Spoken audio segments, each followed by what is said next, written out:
The street was quiet, too quiet for a Monday at 2:45 a.m. The kind of quiet you don't notice until it's broken.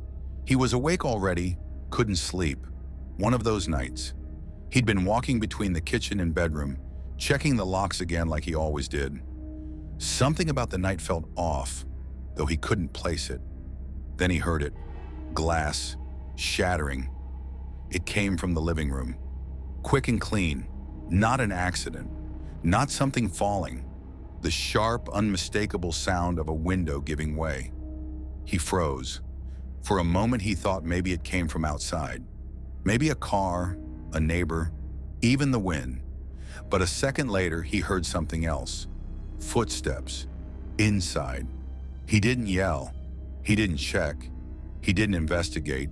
Instead, he backed into the bedroom, stepped into the closet, and closed the door quietly behind him.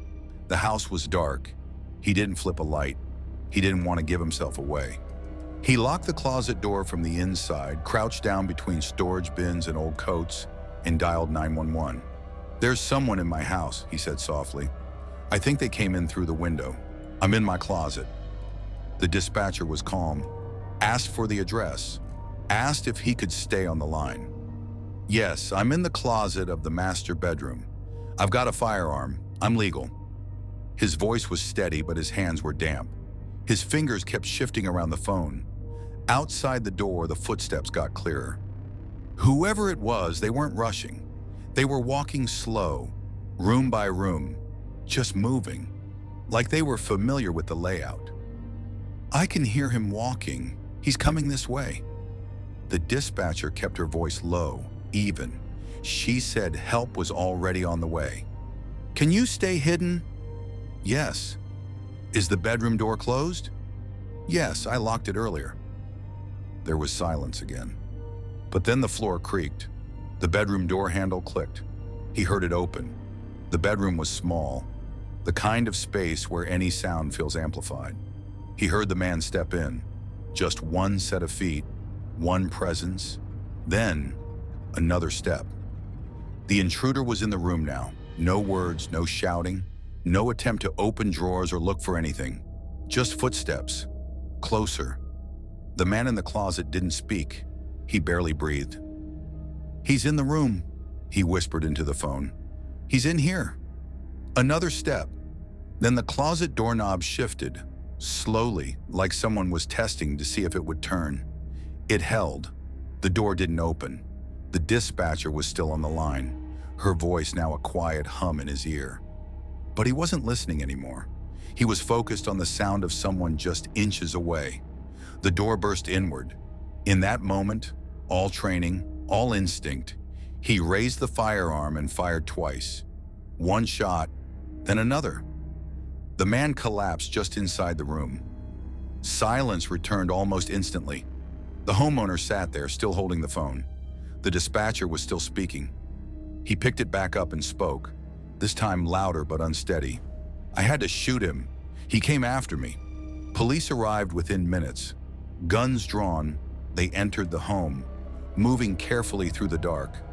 The man was still in the closet, sitting on the floor, phone in one hand, the gun now resting on the carpet beside him.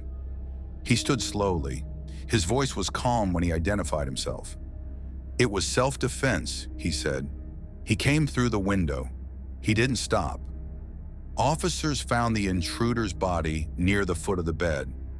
A 29-year-old man, unknown to the homeowner. He was unarmed.